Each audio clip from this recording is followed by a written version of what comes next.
lihatkan.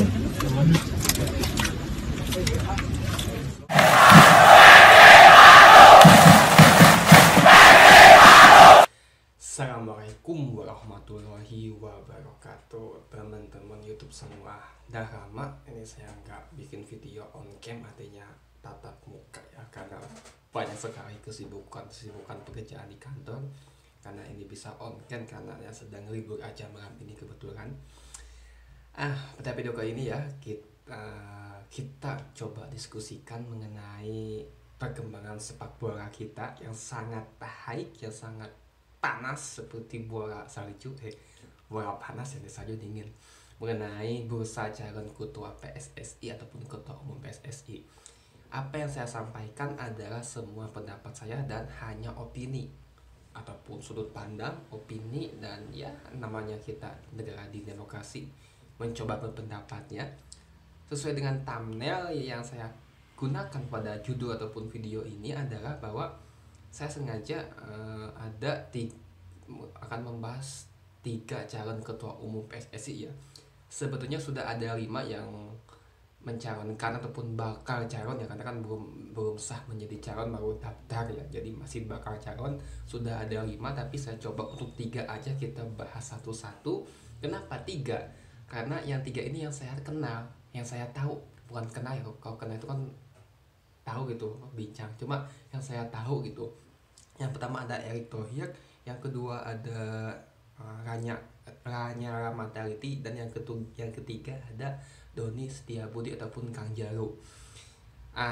Ini menjadi sangat, pemilihan ketua umum ini menjadi sangat antusias karena bagaimanapun masyarakat Indonesia termasuk saya sebagai pecinta sepak bola Indonesia ingin ada perubahan di PSSI. Mungkin dengan jalannya ataupun digelarnya kongres luar biasa yang akan mencari ketua umum baru, akan ada revolusi di sepak bola Indonesia. Nah, kita lihat siapa aja calonnya, terutama yang 3 ini ya. Dari ketiga ini adalah nama yang sangat tidak asing di dunia sepak bola. Erick Thohir kita tahu, orang kaya, pengusaha, mantan pemilik Inter Milan, ataupun masih ini ya, memiliki DC United ya, pernah punya Philadelphia, terus ketua Olimpiade, komite Olimpiade atau apa gitu, lupa, mohon kalau salah dikoreksi. Dan yang pas saat ini adalah Menteri BUMN, sebuah jabatan yang sangat luar biasa, sangat tenar sekali di negeri ini, bahkan sempat disukat menjadi calon presiden. Yang kedua ada Lanyala Mataliti. Kita tidak asing juga karena beliau adalah pernah menjabat sebagai ketua PSSI di periode sebelumnya, dan saat ini menjabat sebagai ketua DPD ya, ketua Dewan Perwakilan Daerah RI. Itu jabatan gak main-main juga tuh, setara dengan DPR juga ya, tapi ini Dewan Perwakilan Daerah. Yang ketiga ini juga sama, Kang Jalu. Ini adalah seorang sosok muda yang berkecimpung di dunia sepak bola, walaupun bukan sepak bola profesional, tapi dia sangat aktif di sosial media. Dia adalah salah satu CEO Bandung Premier League yang sempat bikin heboh dengan menggunakan VAR-nya. Itu liga sepak bola amatir tapi dikemas dengan profesional yang ada di Bandung, bahkan tayang di video.com. Nah, ketiga ini saya melihat adalah sama-sama yang sangat ingin merubah sepak bola Indonesia. Ada keinginan, ya semua ingin pasti ya, cuma yang jadi pertanyaan, apakah mereka mampu, apakah mereka betul-betul niat ingin merubah sepak bola dengan yang tadi saya sebutkan kesibukannya mereka. Kita tahu bahwa Pak Iwan Bule itu, saya akui dalam memimpin PSSI dia sangat luar biasa, terutama mengenai timnas. Itu doang satu, timnas di tangan Iwan Bule itu sangat berkembang pesat, hanya untuk timnasnya, tapi menurut saya untuk semuanya, terutama pengelolaan liga, sehingga kita artinya dalam hidup Iwan Bule mungkin tidak akan lupa dalam kepemimpinan dia ada tragedi yang sangat menyedihkan, yaitu tragedi Kanjuruhan, dan itu dia pasti tidak akan lupa. Pengelolaan liga sangat amburadul sehingga banyak yang berpandangan bahwa yang membuat sepak bola kita hancur adalah orang-orang PSSI, artinya orang-orang lama ya. Tapi bagaimanapun pemimpin itu ya, dalam PSSI itu ya ada baik ada buruknya. Tapi ya kita ingin ada perubahan. Makanya kemarin di berita bahwa Iwan Bule tidak akan maju kembali, udah menyatakan ya. Tapi yang di bawah-bawahnya itu ternyata saya lihat mencalonkan kembali ada Yunus Nusi, ada Ahmad Riyad, ada Hasani Abdul Ghani, ada Juli Rahman mencalonkan, artinya ingin masih di PSSI, dan itu sangat sangat tidak tahu malu sih. Nah, kita kembali kepada topik ketiga calon ini. Saya pertanyaan, apakah mampu mereka menjabat ataupun mengemban ketua PSSI ketika mereka terpilih? Saya agak ragu. Artinya, saya sangat mengakui kapasitas mereka dalam memimpin. Tapi untuk memimpin PSSI apakah mampu? Dengan kondisi mereka punya jabatan di instansi lain. Contoh, Erick Thohir. Ya kita tahu kapasitas dia kayak gimana. Pengusaha, sangat hobi dalam olahraga. Pernah jadi pemilik Inter Milan. Pernah jadi pemilik DC United ya, yang di Amerika kalau nggak salah. Pernah memiliki Philadelphia di klub basket. Saat ini memiliki saham di Oxford United, klub sepak bola liga berapa itu di Inggris. Itu sangat luar biasa. Kecintaan Pak Erick Thohir terhadap olahraga tidak diragukan lagi. Dia sangat hobi olahraga. Bahkan kalau nggak salah, dia juga pernah menjadi salah satu pimpinan ataupun pejabat ya, ataupun pimpinan di salah satu klub elit Indonesia kalau nggak salah. Nah, dicek aja. Kita akui beliau sangat hebat. Ketika beliau kemarin mengantarkan formulir PSSI, butuh keberanian untuk membersihkan PSSI dari tangan-tangan kotor. Itu sangat luar biasa. Ungkapan yang sangat luar biasa, artinya memberikan harapan kepada masyarakat bahwa PSSI harus bersih. Oke. Yang jadi pertanyaan, beliau saat ini menjabat Menteri BUMN, salah satu menteri yang sangat krusial untuk Indonesia, membawahi bidang-bidang perusahaan-perusahaan BUMN ya, Pertamina, PLN, Telkom dan sebagainya.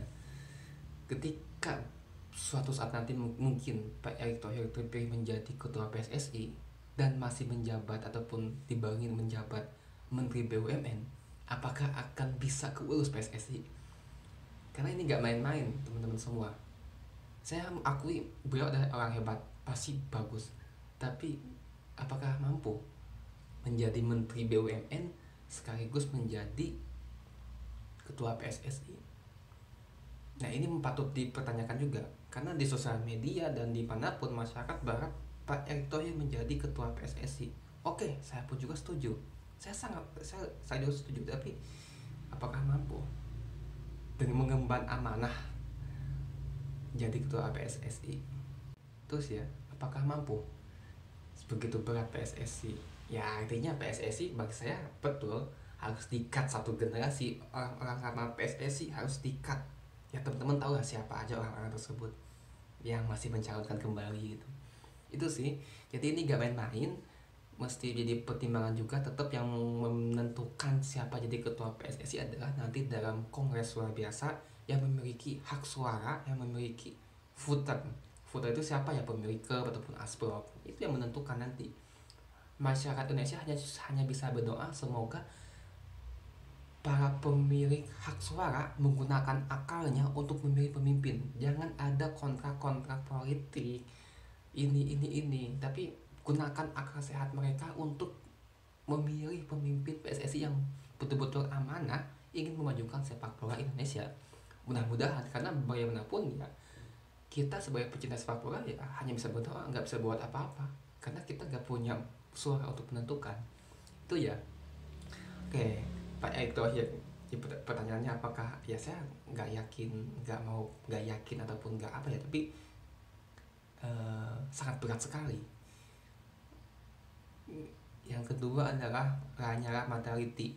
Lagi-lagi beliau memang sangat berpengalaman di PSSI. Saya mulai paham ataupun mengikuti perkembangan PSSI ketika saya usia pas zamannya Pak Nurdin Halid tahun 2009 tahun 2010-an ya, pas waktu itu AFF ya yang Indonesia kalah. Nurdin Halid, habis itu ada apa, ada siapa, ada Johar Arifin Hussein, ada itu. Jadi sejak itu saya udah paham mengikuti sepak bola Indonesia karena udah mulai dewasa ya. Kita tahu Pak Lanyala Mataliti adalah orang sangat berpengalaman di PSSI. Beliau pernah menjabat ketua PSSI, bahkan beliau pun juga pernah konflik dengan PSSI mengenai dualisme waktu itu ya, dualisme sepak bola Indonesia. Bahkan ada apa gitu ya waktu itu lupa, yang antara IPL sama ISL. Beliau adalah salah satu tokoh konflik itu ya. Tapi beliau adalah saat ini menjabat sebagai ketua DPD RI. Ini gak main-main, ini jabatan gak main-main, ketua. Kalau mungkin kalau untuk anggota DPD masih mending, tapi ini dia sebagai ketua DPD RI, pemimpin. Kalau mungkin kalau di DPR itu ada Puan Maharani, Puan ketua DPR-nya, Pak Lanyala adalah ketua DPD-nya, Bambang Susatyo, Bambang Sesatyo adalah ketua MPR-nya. Mereka itu apa ya, pabrik pejabat negara ini, dan mau memimpin PSSI. Yang jadi pertanyaan, apakah mampu, apakah mau, apakah bisa membagi tugas sebagai ketua PSSI sekaligus menjadi ketua DPD RI.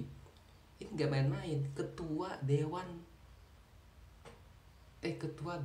DPD ya, ketua dewan perwakilan daerah. Artinya suara-suara kita itu ada di beliau juga, rakyat Indonesia.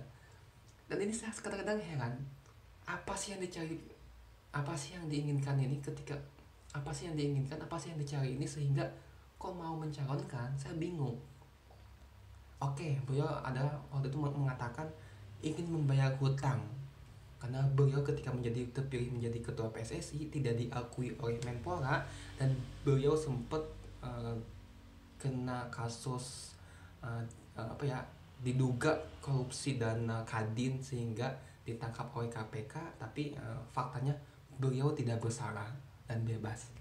Artinya apa sih yang dicari di PSSI ini? Kalau emang betul-betul niat menjadi ketua PSSI, ya baik, alhamdulillah. Tapi apakah mampu ketua DPD menjabat ketua PSSI? Saya kadang-kadang berpikir, apa sih yang dicari ini?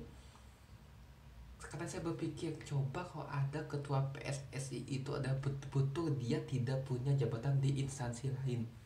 Saya berpikir seperti itu. Dulu Edi Rahmayadi juga sama, dari TNI jadi ketua PSSI, terus jadi gubernur, menjabat, itu amburadul sekali.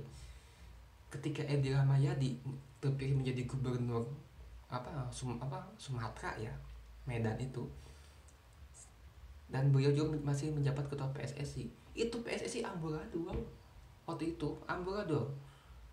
Andai kata salah satu antara Erick Thohir ataupun Pak Lanyala Mataliti terpilih menjadi ketua PSSI, saya takut amburadul lagi, karena mereka punya jabatan penting di lembaga negara, DPD sama Kementerian BUMN.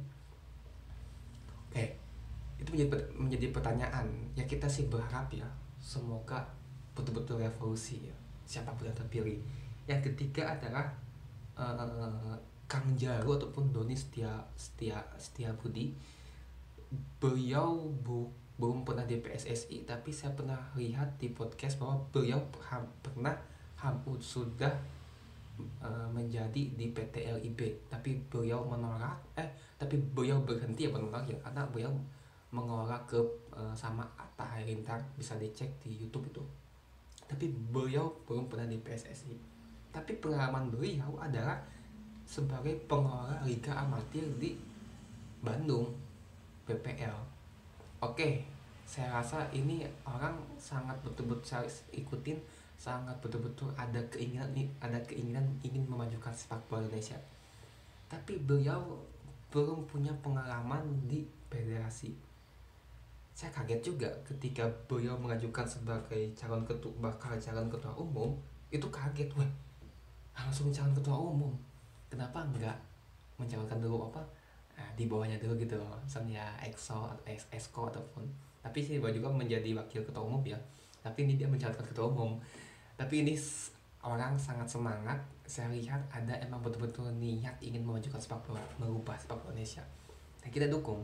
Tapi ya kembali lagi saya lihat dari ketiga ini yang sangat kuat adalah ya dua ini, Lanyala Mataliti dan Pak Erick Thohir. Kalau bukan kalau Kang Jalu ya mungkin sebagai bagi aku tuh nih, ya aku sih kayaknya nih kurang diperhitungkan kuat-kuatan lagi ya nanti di sidang apa di sidang KLB itu ya. Jadi saya mudah-mudahan saya adalah sebagai pecinta sepak bola hanya pengamat amati ya, artinya tidak punya pengalaman mengamati, tapi ya inilah kegelisahan. Tahu PSSI saya ketika tahun 2010 udah mulai paham, itu sekitar mungkin SMA lah. Dari zaman itu sampai zaman ini bukan hanya amburadul. Zamannya Nurdin Halid, beliau dua pernah kena ya, kalau saya kena kasus Johar Arifin Husin. Itu ada dualisme, Edi Rahmayadi jadi gubernur, saat ini Iwan Bule. Saya berpikir ini emang PSSI mesti butuh revolusi, butuh pemimpin yang berani. Sepakat dengan kata Pak Erick Thohir, butuh nyali besar untuk membersihkan dari tangan-tangan kotor. Nah ini mudah-mudahan aja hasil kongres nanti bisa menghasilkan pemimpin yang amanah, yang betul-betul niat, bukan karena mencari uang. Saya rasa Pak Erick Thohir ataupun Pak Lanyala Mataliti bukan mencari uang. Oh, mereka udah kaya kok. Erick Thohir itu perusahaannya besar, perusahaannya juga gede-gede, punya klub. Yang dicari bukan uang, tapi emang betul-betul ingin mengabdi kepada bangsa. Begitupun juga dengan Pak Lanyala Mataliti, beliau adalah sangat tokoh juga, dan mungkin Kang Jalu juga sama ya. Itulah harapan kita, mudah-mudahan sepak bola menghasilkan pemimpin federasi yang sangat luar biasa, bersih, sehingga kita punya prestasi minimal ya liga kita dikelola dengan baik gitu loh. Jangan, saat ini kan liga kita sangat hancur yang pengelolanya. Liga 2, 3 dihentikan, itu ngawur banget. Liga 1 nggak ada degradasi, itu makin nggak masuk akal gitu. Saya yang hanya tamatan sekolah S1 ya, yang hanya sebagai supporter atau penonton, berpikir ini orang-orang gak tahu punya di mana akalnya Liga 2, 3 dihentikan dan gak ada degradasi. Terima kasih, mari kita diskusi di kolom komentar.